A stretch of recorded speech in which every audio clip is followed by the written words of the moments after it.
What is going on, world? The Hungarian experiment here, and today we're going to discuss a little bit more about intermittent fasting.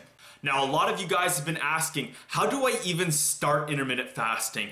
Where do I even begin? What window should I do? How should I go about this? Today, I'm going to discuss two methods that I believe are the best way to start intermittent fasting.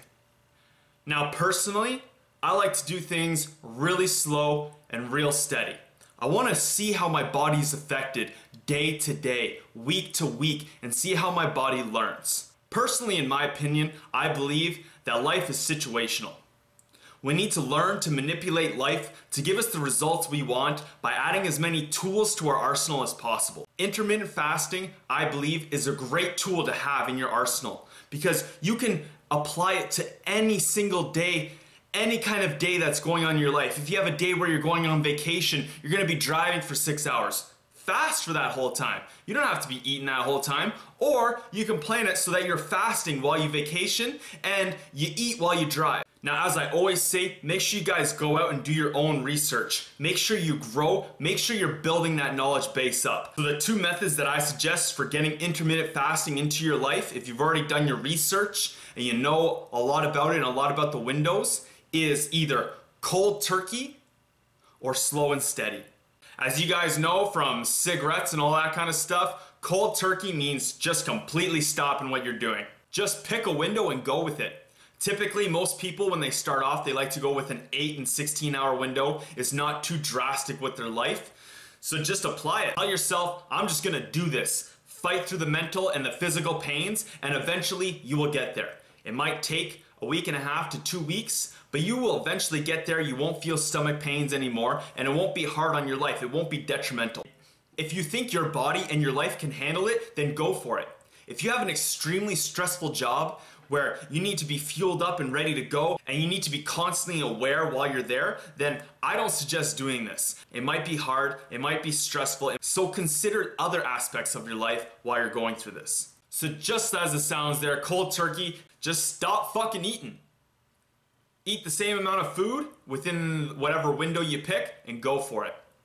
Now, method number 2, which I suggest most people experiment around because you're gonna learn a lot about yourself. You're gonna learn a lot about your body. You're gonna learn a lot about how food affects your energy levels, and that is the slow and steady method. This is the method that I started off with. When I first looked into intermittent fasting and I was trying to figure out how am I gonna do this? How am I gonna get this into my life? Does this stuff even work? I'm gonna be so tired while I'm at work. So the way I started doing it is, I'm not a big fan of breakfast, or I never used to be. I would always wake up dreading having to make food for the next half an hour and then cleaning up dishes for 15 minutes after. So when I first heard stop eating as frequently as possible, the first thing that popped in my head was, I'm gonna push my breakfast ahead an hour. Every single day, I tried to push it and push it and push it. I pushed it until I was almost starving, to the point where I had the stomach pains. So after I did that for about 4 or 5 days and I managed to push my breakfast 3 hours ahead, I started to cut my dinner back about half an hour every single day.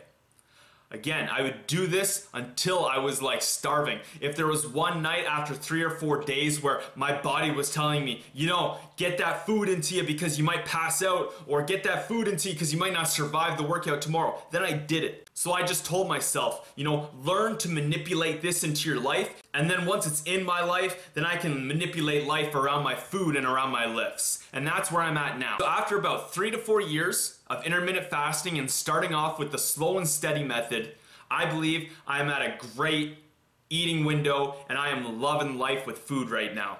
I eat for about 5 to 7 hours every single day. I start from about 2 till 3 o'clock in the afternoon, and I usually stop eating by 8 to 9 o'clock at night. So I get all my food in within that window. Like I've said in other videos and in this video, it was not easy in the beginning. I had stomach pains. It affected my life. It was all I could think about for the first few days of doing it. If you guys aren't experienced and you're just starting to learn with intermittent fasting, consider what it's going to affect in your life. This is your life. No one is just gonna go out there and get these results for you. The more you grow and the more you build your knowledge base, that means a year from now, you'll just be able to change something up in your life rather than it being detrimental. So Make sure you're growing. Make sure you're experimenting every single day. I am the Hungarian experiment.